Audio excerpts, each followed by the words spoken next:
Cafe, where do you stay safe?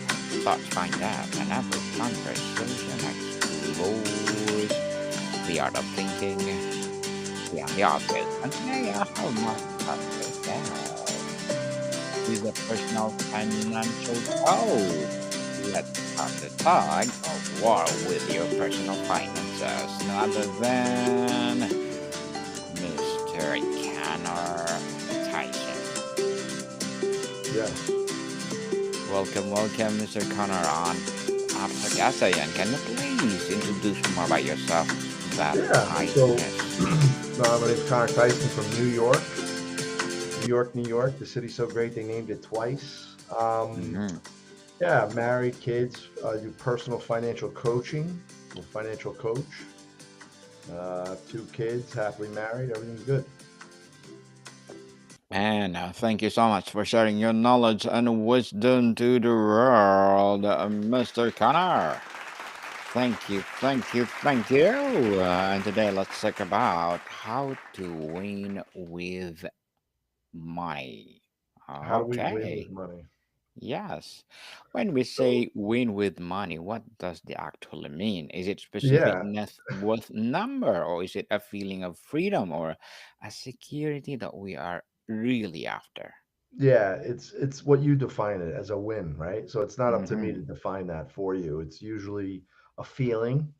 It's usually clarity, control, confidence, a sense of like you're not a number, but money is just a tool that you can use to live out your life, right? Your values. Mm-hmm. So clarity of what your values are, making your money align with that, so therefore you can live out your life's purpose. What is the most common broken mindset about money that you see holding people back from winning, and what's the first step to fix it? Well, yeah, number one, they don't teach this stuff in schools, right? And it's like kind of a taboo thing people don't talk about, but basically getting a process.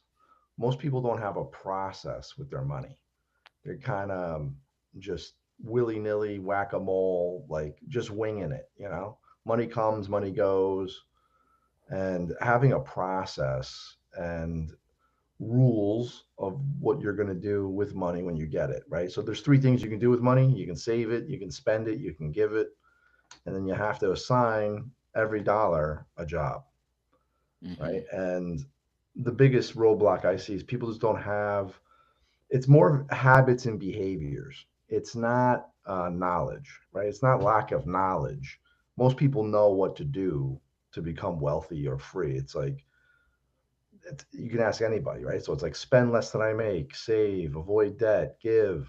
Yeah, we know this. Why is it not happening for a lot of people? It's usually the habits and behaviors that are not aligned with winning with money. Winning with money. Beyond budgeting apps and spreadsheets, what are the most effective psychological tricks or habits people can use to rewire their brain for better financial decisions? Yeah, so first thing is abundance versus scarcity, right? A lot of people have a scarcity mindset, meaning there's not enough money. I can't afford this. You've heard it like, money doesn't grow on trees, all the things we grew up listening to and we've believed, right? Our money mindset. So, abundance, first of all, what does that sound like? It's kind of like, I can't afford this. And then just adding the word yet, right? The word yet kind of opens up the possibility of being able to obtain that. It's not closing the door to it. I'll find a way. Instead of cutting, a lot of people like, think they have to cut their bills, right? How about finding ways to make more income to live the lifestyle you want, right? Abundance, growth mindset. Um, that's real common. A lot of people like something Americans, 68% of Americans have financial stress, right? That's Mm-hmm. that's lack of sleep that shows up in money fights, that shows up in overall just missing work, right? Like those things affect. And then the relationships is like divorce, right? The number one reason for divorce, money and stuff like that. So these things really, really, it's a big problem. It's a big problem out there. Yes, definitely. Money, money, money come to us as easy as like that, and we are having this abundance mindset. Practical system and strategy, Mr. Connor. Let's talk about budget. With so many methods out there, 50, 30, 20, zero base, etc., what is the core non negotiable principle that makes any budget actually work? Yeah, so I believe I assign to the zero based budget, giving every dollar a job, meaning your Mm-hmm. income comes in, and then you have to start with your needs, your basic needs, right? Which is food, shelter, utilities, health, transportation. Once those are taken care of, everything above and beyond that's a want.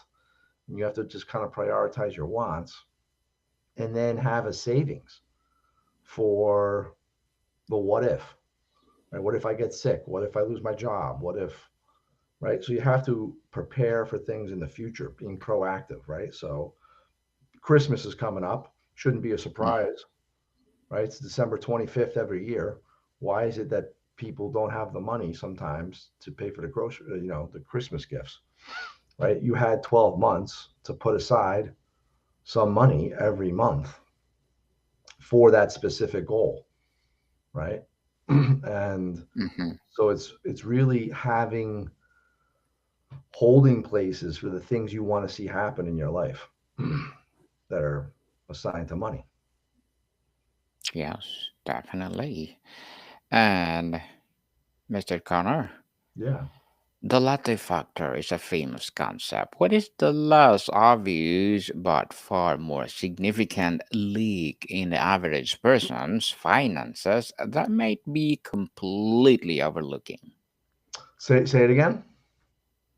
The latte factor is a famous concept. What is the less obvious but far more significant leak in the Oh, average person's yeah, lifestyle finances? creep, right? So like Mm-hmm. when you people always think if I make more money, my problem will go away, right? But what happens, let's say you're living paycheck to paycheck right now, and you get, you're living on whatever salary you have now, and you get a 20% bump in your salary.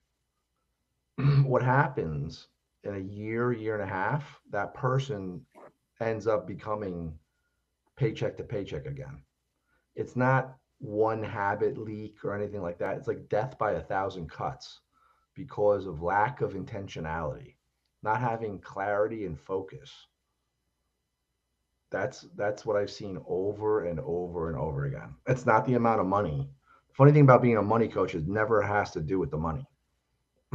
It seems very, not intuitive. It seems like it goes against it. Like, well, you're a money coach, don't you deal with money? No, it's everything else. It's never has to do with the money. I know people that make a lot of money and they have the same symptoms. They're paycheck to paycheck or one paycheck away from disaster, just like the single mother of two making very little money. They have the same feelings, the same symptoms, everything is the same. So it's not the money, it's the intentionality. So it's called lifestyle creep, right? And it's death by a thousand cuts. It's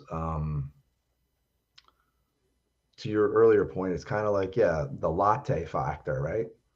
Mm-hmm. But how do you lose $10,000 a year, right? It's just not accounting for that purchase every day intentionally, right? And it slowly happens. Or it can happen fast too, because life happens, but it's just not being intentional. And it's tough to get out of that day to day grind and living moment to moment and stopping and looking at where you are, where you want to go, and what you need to do to get there. So it's Mr. really, Connor, yes, go ahead. yeah, it's like accountability and follow through too. You know Mm, what you need to do, but why aren't you doing it? It's usually not lack of knowledge. It's accountability and follow through. It's like going to the gym, right? Dan, like I want to lose 15 pounds. That's not going to yes. do it. right? So New Year's Eve, right? New Year's, I'm going to lose 15 pounds. Talk to me March 17th. Am I still going to the gym? Probably not, right? Mm-hmm. Well, the people that end up going to the gym consistently have a bigger why. Why they have a bigger reason to start going to the gym. It's not to lose 15 pounds. It's way deeper. It's I want to have more energy for my kids. I don't want to have diabetes like my uncle. I don't want to die from a heart attack. I want to feel good in my clothes. I want the high school reunion to feel good, right? I want my spouse to look at me sexy again, right? Those are Mm-hmm. deeper reasons than I just want to get out of debt. I want to be financially free. That's not going to do it. You have to have enough motivation to stick with something consistently and have a purpose bigger than just a symptom. Yes. I want a financial stability. Ah, Ability. getting out, yes, getting out of debt feels like a math problem, but it is often an emotional one. What is the most powerful motivator you have seen for people to stay disciplined through a long debt payoff journey? Yeah, it gets to be they call it hitting the wall, right? And you may have been hacking that tree down for a long, long time, and it seems arduous. But the biggest thing I've seen motivate people is things outside of themselves. So children, their kids, Mm-hmm. a real understanding of okay, what is this debt preventing you from doing? How long have you felt like this? When did it start? How did it start? Who else is dependent upon this change? What would success look like if you were actually debt free? What would you do differently? What would be possible? You get that really vivid and remind them of that when they want to slow down or stop, they pick up the pieces and move forward. Well, Mr. Connor, beyond just invest early, what is one specific actionable investment strategy that a beginner can implement this week to start building a real wealth? Start now. Put 10% of all income into an investment. I don't care what it is. Just it's compounding of interest over time. It's actually the one thing that you have no control over is the investment growth, but over time it'll compound on front of itself. So if you started now versus next year or 5 years from now, when you have the money, quote unquote, the difference between those two people in 20 years is like hundreds of thousands of dollars. Mm, yes, It's start definitely. now. Like so the one habit is every paycheck or any income, put aside and invest it. I don't care if it's $2.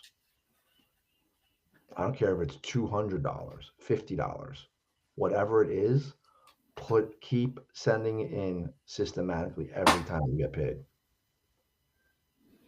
Yes, pay your first, Yep, pay people, yourself every first. time. Pay Yes, every yourself time you have. every time and do it, Mhm. yeah, do it consistently and without hesitation. Yes. So navigating complexity and avoiding pitfalls, Mr. Connor. Yep. What's something that financial industry like banks, lenders, advisors widely knows about how people lose with money that most consumers are completely unaware of? That it's not that complex, meaning the financial industry makes it sound very spooky and complex on purpose. Why? Because the price tag of not of getting it is very high. It's like your dreams and goals, right? And they use kind of spooky language, standard deviation, asset allocation, bibbity bobbity boo, right? Mm-hmm. That way you become dependent upon them for the answers and they can sell you stuff. That is the Yes. truth. And the simple thing is you can simply, especially today, you can read a book and know all you need to know about investing. One book.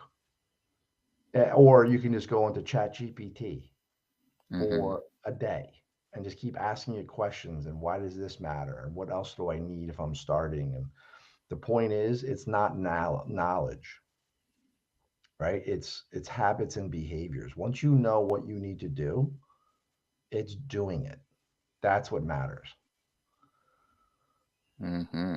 Definitely. But is number important most important thing to do, you know, people, let's do it now and stop procrastinating. How can someone tell the difference between good debt and bad debt in their own life? Well, bad debt takes money out of your pocket. Good debt puts money in your pocket. So let me Yes. explain. Good debt would be a mortgage on a house. That house is going to appreciate in value. I'm going to live Mm, there and then I'm going to sell. I took out some debt, I pay it down, and then the value of that house is worth a lot more in 20 years, right? Versus credit card debt or an auto loan, right? It's debt. I pay it down, and the value of what I'm buying it with is going down in price, right? I buy a brand new car, I drive it for a year, it's worth 30% less the next year. But the price of what I borrowed is the same, right? Not good debt. Um, yeah. So there is good debt out there. Good debt are things like, okay, I'm going to take out a loan to buy a storage unit, right? That storage unit is going to bring in passive income from rent from people that want to store things in my storage unit. I pay off the yes. debt with basically other people's money, but that becomes an asset, a cash flow positive asset, where bad debt does not do that. Bad debt is basically always taking money out of your pocket, and it's also going up in price. So, Mr. Connor, what is the single biggest financial mistake you see people in their 30s and 40s making that Mm, will haunt them in retirement? in retirement or where? Yes, either of their Yep. 30s and 40s, So and then. to tie in your other question about the financial industry, also this ties into it. Mm-hmm, I just spoke to somebody today about this. The financial industry also talks about accumulation and saving. Saving, save, right? Invest, invest, mm-hmm, invest. yes. Why did they do that? Number one. Two, because they make money off of it. But two, the biggest thing they miss is distribution. One day you're going to have to spend that stuff down. Then they don't talk about it. So a spend down strategy. Like most people die coming down Mount Everest than going up it. Why? Because they plan the ascent, they don't plan the descent.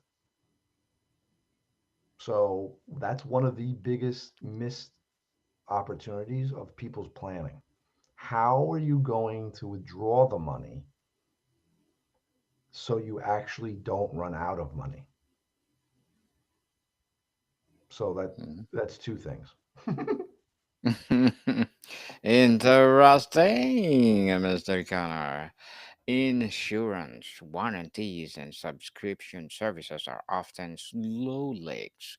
What is a smart frameworks for deciding which of these essential and which are just draining resources? Your values, clarity of what's important to you. So if your family's important to you, you get insurance to protect your family and your income, right? So if I die, my family's taken care of. I replace my income. So I provide for them even though I'm not here. That's an important value to me. If it wasn't, it wouldn't be that important, right? Mm-hmm. Subscriptions, if travel and experiences are really important to me, I'll probably put that up higher on the list than, say, Netflix or Disney or, right?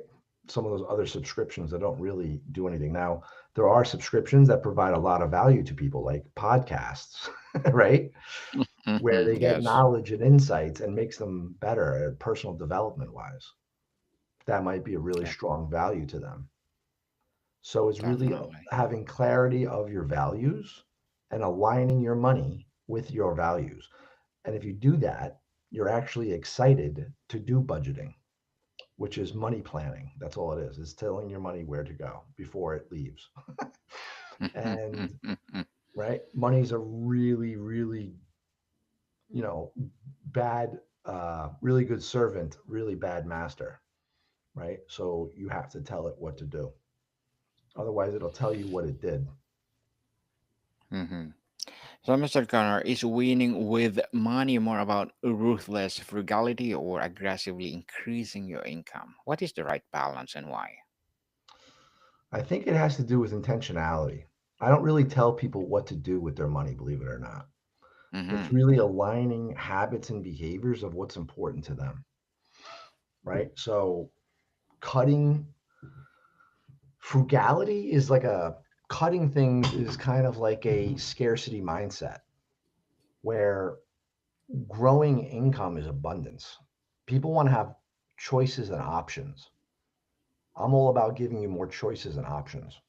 And if you have more income and growing your wealth, you have more freedom, more choices versus being limited. People that don't have money don't have much choice. They're stuck in the dead end job to pay the what? Bills. People that have wealth have freedom, choice, options, right? Which side of that coin do you want to be on? Simple as that, right? So Mm-hmm. that's how I think about it. Like if you have that victim mentality, how has that been serving you, right? And Yes. what do you need to do to get on the other side of that? And it's only for a season of time. People think it's like forever. It's not.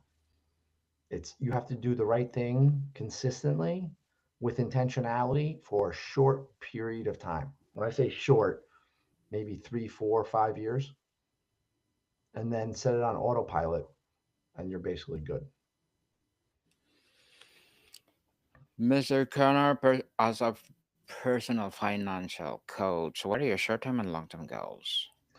So, short term is to help as many families and individuals get peace and control around their money, start winning with money. Long term goal is to help organizations. I want to start doing organizational financial wellness for employees, right? So instead of working with individuals, work with organizations to transform people's lives in this area that they don't teach in schools. And everybody is building the car driving down the highway. They're just trying to figure it out. And no one is going around and teaching them this stuff. They're constantly trying to sell them stuff or whatever, right? It's not right. So my long-term goal is to have bigger impact on society and people's lives in the area of finance. Good luck to your goals, Mr. Connor, and looking forward for more success. And what would be your piece of advice for those people that don't want to be like you? Yeah, just visit my website. It's Progress Solutions, right? So www.progressfc.com, free consultation. That's what I offer everybody. It's just a conversation about where you're at, where Mm-hmm. you want to go, what you want to do. And I'm on all the social media. It's on my website, Instagram, Facebook, LinkedIn. Love to connect with everybody. And there's free resources. So I'm all about just being of service to others. Well, thank you for that advice, Mr. Connor. So, long term winning and legacy, financial independence is a major goal. What does it look like before a traditional retirement age, and what is the most common path people take to get there? Wow, that's a big question. So legacy means different things to different people, but I think at the end, leaving behind your wisdom, things that you learned in this thing called life. Usually, yeah, you can leave money, you can leave treasures, but leaving lasting memories and wisdom, that is something that will last for ages, right? I mean, we still Mm-hmm. read books from the great minds from the past, right? That's their wisdom. Um, I think living with intentionality and beginning with the end in mind. If you live every life, every day with that focus and purpose of what you want to leave, you'll end up there. You'll actually be able to do that. Definitely. And Yeah. how do we teach our next generation to win with money in the way that Yeah, yeah. sticks? Yeah, so we try to do we have a free video game for Mm-hmm. kids, right? We got to meet them where they're at and talk about it. Like it's this big, no one talks about it, right? So it's like teach them at a young age. You can save, you can spend, you can give. Instead of one piggy bank, set up three piggy banks, right? Every everything they get, set it up in percentages. Like half of it is going to be spent, 40% of it is going to be saved, 10% will go to giving, right? Get them Mm-hmm. get them to talk about things they want to save for. Like my daughter wants to save for a bike, right? Great. Mm-hmm. How much is it? How long do you think? How much money, right? And empowering them to do this stuff. And it starts small, but we include them in like the monthly budget meeting in our house, right? We let them know this is what we're choosing as a family to spend our money on, right? Mm-hmm. And include them on that so they actually appreciate what it is that we're providing and where that comes from, right? And connecting work and money and what money can do for you. Um, yeah, treat them like adults, right? I think half the problems with what's going on is that by the time they are adults, now it's a new concept. It shouldn't be. Um, so we're trying to do our best and meet them with what they're doing now, which is video games, right? They're all on the phones and everything like that. So we developed Mm-hmm. a free video game that's Money Mavericks, and it has 67 real life scenarios. They have to get a job, a car, apartment. They have to go, right? The car breaks down. They lose their job. They get married, right? The whole object is to live, uh, retire wealthy, but the other thing is happy, right? Be happy. So you have relationships, right, with other people. And if you're not happy, you lose the game, right? I know a lot of wealthy people that are just miserable, right? Like you, you could have climbed the ladder of success, but then you find out the ladder was on the wrong wall, right? So Yes. yeah, so that's what I would do for the youth. I try to teach them as much as I can, pass on what I've learned, our money mistakes, things I would not have done, right? You have those too. Yes. Money matters for sure. And before we wrap up our discussion for today, Mr. Connor, I'm inviting you to please do listen to my other podcast, people. My other podcast, because Abstract Essay is already in fifth season. Abstract Poetry in second season. And my book 101 review in fifth season too. Comedy 101 in third season. And my food 101 in fifth season as well. Geography 101. Love Letters Movie 101. And Music 101 are fourth season. Science 101, Sex 101 in second season. And my baby podcast, Low 101 and Mental Health 101 as well Wow. as my Bible verses 101. Please listen to them whatever you listen your podcast. So, Mr. Connor, if you could give everyone piece of financial advice that would have the greatest positive impact on their lives, what would it be? If you're not happy with your situation, change it. Mm-hmm. You have the opportunity today to hit the restart button.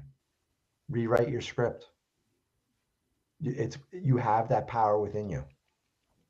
Don't feel like a victim. You can actually write your own story. Write your own story and legacy, people. Yeah. Wow.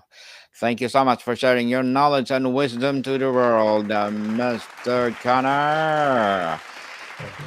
Tyson. So, can you please invite our listeners to support your business, your advocacy, or whatever projects that you're doing right now? Yeah, I'm just all about meeting people where they're at and helping that individual or married couple win with money. So visit my website, www.progressfc.com.